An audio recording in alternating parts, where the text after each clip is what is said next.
अमेरिकी राष्ट्रपति Donald Trump और इसराइल के प्रधानमंत्री बेंजामिन नेतन्याहू की मुलाकात हुई। इस मुलाकात के दौरान खास तौर पर पश्चिमी एशिया या मिडिल ईस्ट में लंबे वक्त से जो तनाव फैला हुआ है, उस तनाव पर गहरा मंथन हुआ। लेकिन इसी बीच जो सबसे बड़ी खबर निकल कर आई वो ये है कि अमेरिका और ईरान की इस शनिवार यानी 12 अप्रैल को बातचीत की तारीख मुकर्रर हो गई है। ईरान और अमेरिका की बातचीत होने वाली है और इस मुलाकात की मेजबानी करेगा ओमान।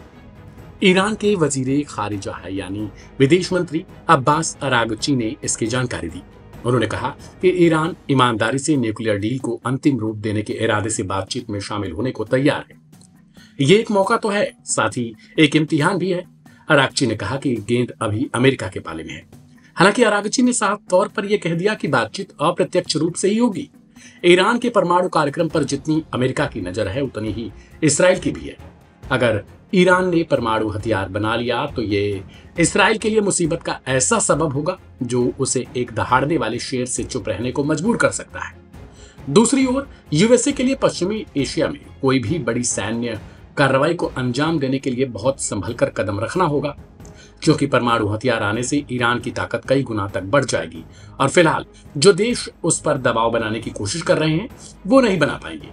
एक्सपर्ट्स का मानना है कि यही वजह है कि अमेरिका और खास तौर पर इसराइल ईरान के जौहरी ठिकानों पर हमला करने की लंबे वक्त से कोशिश कर रहा है। राष्ट्रपति डोनाल्ड ट्रंप और प्रधानमंत्री बेंजामिन नेतन्याहू की मुलाकात के दौरान ट्रंप ने ईरान को चेतावनी दी थी कि अगर ये बातचीत नाकाम रही तो ईरान को इसका अंजाम भुगतना होगा। हालांकि अब्बास अरागची ने इस दौरान अपने एक लेख में लिखा कि हम दबाव या फिर किसी भी धमकी के आगे नहीं झुकेंगे। हमारा देश गर्व महसूस करता है। अमेरिका को पहले विश्वास दिलाना होगा कि वो डील को निभाएगा। बड़ी बात यह है कि अमेरिका और ट्रंप की परमाणु वार्ता के बीच में अब इसराइल सीधे तौर पर शामिल हो गया। नेतन्याहू ने भी इस मामले में ईरान को धमकी दी। उन्होंने ईरान के लिए लीबिया मॉडल लाने का आग्रह किया। ट्रंप ने कहा कि वे ईरान के लिए लीबिया जैसा मॉडल चाहते हैं, जहां अमेरिका खुद जाकर परमाणु केंद्रों को खत्म करे। हालांकि जानकार मानते हैं कि इसकी संभावना बेहद कम है। साल 2018 में अमेरिका ने ईरान के साथ परमाणु संधि से अपने हाथ पीछे खींच लिए थे। कहा जाता है कि इसी के बाद ईरान ने जौहरी प्रोग्राम में तेजी लानी शुरू कर दी।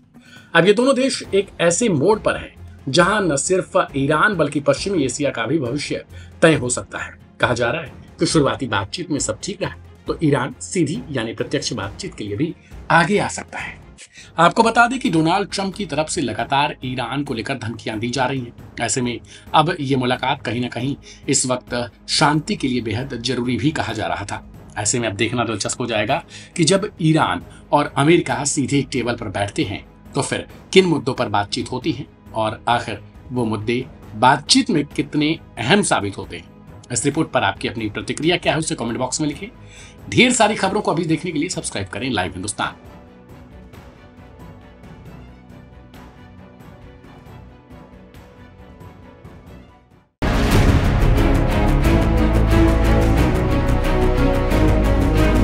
बड़ी खबर आ रही है मीडिया रिपोर्ट के हवाले से।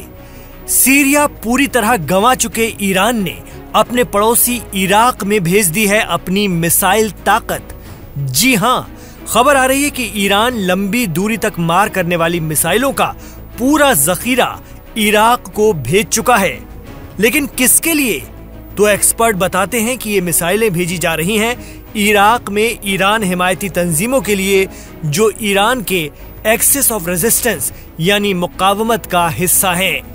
इनमें हश्द अल शाबी, जिसे पॉपुलर मोबिलाइजेशन फोर्स भी कहा जाता है, सबसे बड़ी है। इसके अलावा कताइब हिजबुल्लाह और लश्कर मुख्तार समेत कई ऐसे संगठन हैं जो ईरान के हिमायती माने जाते हैं। जानकार मानते हैं कि कुछ माह पहले ही ईरान के सबसे बड़े हिमायती बशर अल असद का सीरिया में तख्ता पलट हो जाना और उसके बाद तुर्की समर्थित HTS का इक़्तिदार में आ जाना और फिर तुर्की के सपोर्ट से अमेरिका और इसराइल की सीरिया में बढ़ी दखलंदाजी ईरान के लिए बहुत बड़ा खतरा बन गया है।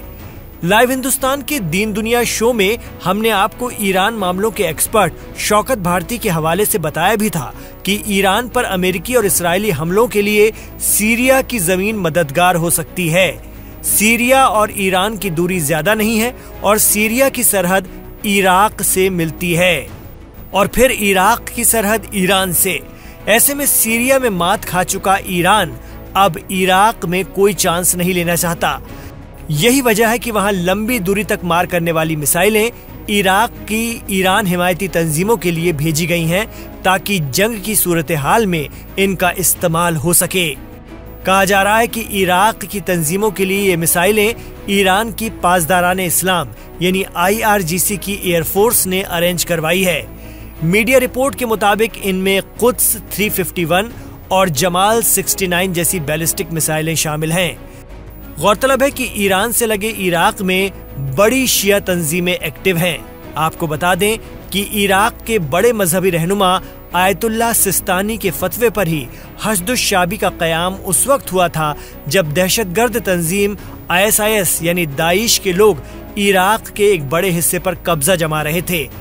कहा जाता है कि उस वक्त ईरान में IRGC की कुद्स फोर्स के चीफ जनरल कासिम सुलेमानी ने हश्दुश-शाबी को ट्रेन किया था और उन्होंने हिजबुल्लाह के साथ मिलकर इराक से दहशतगर्द ISIS को खदेड़ा था। इसके बाद से ही हश्दुश-शाबी इराक में एक्टिव है। कहा जाता है कि इराक में मौजूद शिया श्राइन की हिफाजत से लेकर दीगर जिम्मेदारियां भी पॉपुलर मोबिलाइजेशन फोर्स के ही लड़ाके निभाते हैं। एक्सपर्ट बताते हैं कि जिस तरह अरब मुल्क ईरान और यमन के खिलाफ अमेरिका और इसराइल का साथ दे रहे हैं, किसी न किसी रूप में उससे ईरान भी अपनी दिफा के लिए बाड़बंदी कर रहा है। इराक में मिसाइल भेजना इसी की एक बानगी है। हालांकि ईरान की तरफ से आधिकारिक तौर पर इसकी पुष्टि नहीं की गई है।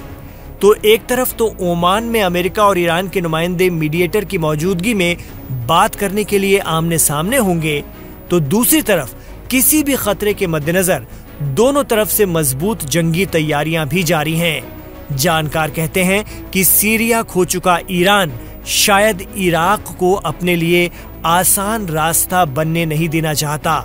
उसने अपनी मुकावमती तंजीमों को एक्टिव करना और हथियार भेजना शुरू कर दिया है।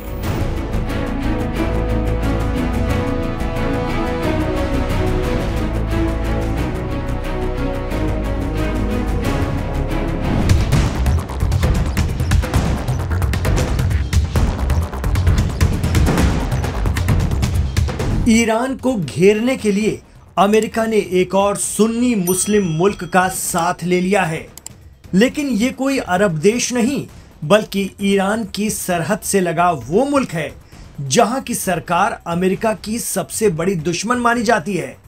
जी हां, हम बात कर रहे हैं तालिबान की और वो मुल्क है अफगानिस्तान। 21 सालों तक तालिबान से लड़ने वाले और फिर अफगानिस्तान छोड़कर निकल जाने वाले अमेरिका ने वापसी कर ली है। मीडिया रिपोर्ट की माने तो 4 साल बाद अमेरिका ने अफगानिस्तान के बगराम एयरबेस पर फिर से कंट्रोल हासिल कर लिया है, लेकिन इस बार सुन्नी तालिबान से दोस्ती कर शिया ईरान को घेरने की कोशिश है। खबर है कि अमेरिका और तालिबान के बीच खुफिया डील हुई है।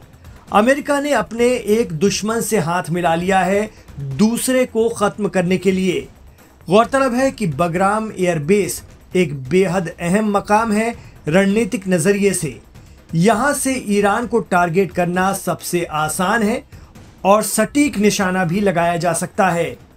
यहां से ईरान को टारगेट करना सबसे आसान है बनिस्बत डियागो गार्सिया एयरबेस के। आपको बता दें कि साल 2021 में तालिबान की वजह से अमेरिका ने अफगानिस्तान में अपना सबसे अहम एयरबेस छोड़ दिया था। उससे पहले ये एयरबेस अमेरिकी साजो सामान का बेहद अहम ठिकाना हुआ करता था इस पूरे खित्ते में। तालिबानी लड़ाकों के खिलाफ, अलकायदा के खिलाफ इस बेस का खूब इस्तेमाल हुआ, लेकिन वक्त बदल गया है, हालात बदल चुके हैं। कहा जा रहा है कि इस बार ईरान को घेरने अमेरिका ने जाल बिछाया है और बगराम एयरबेस टेक ओवर कर लिया है। इसमें तालिबान हुकूमत की मंजूरी भी शामिल है। एक दौर में इस इलाके में तालिबान और अलकायदा से लड़ने वाला अमेरिका अब ईरान को घेरने यहां पहुंच गया है। आपको बता दें कि ईरान और अफगानिस्तान की सरहदें मिलती हैं। तालिबान और ईरान के ताल्लुकात भी कोई ख़राब नहीं हैं। दोनों के दरमियान बातचीत होती रहती है। ईरान में बड़ी तादाद में अफगानिस्तान के शरणार्थी या पनाहगुज़ीन रहते हैं। ईरान ये दबाव भी तालिबान पर बनाता है कि अफगानिस्तान की हुकूमत में वहाँ की माइनॉरिटी को भी हिस्सेदारी मिले। कुछ जानकार मानते हैं कि डील के तहत तालिबान ने अफगानिस्तान को बगराम एयरबेस दे दिया है, लेकिन वो ईरान के खिलाफ इसे इस्तेमाल नहीं करने देंगे। लेकिन इसकी क्या गारंटी?